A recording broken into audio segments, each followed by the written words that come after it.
Canary Wharf, a large and increasingly advancing city situated in London.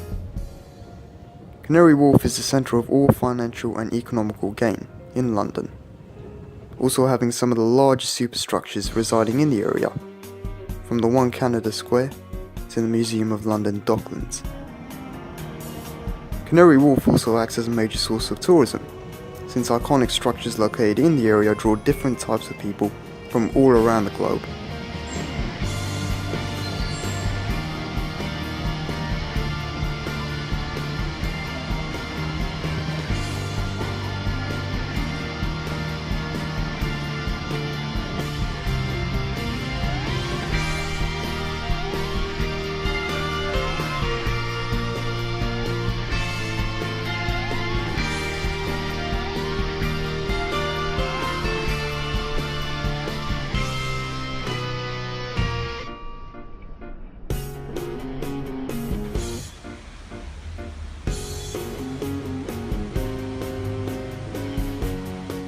Being both a major source of revenue and tourism for London, and allowing the construction industry to flourish in the City of London, it is safe to say that Canary Wharf is a swan song to London's legacy.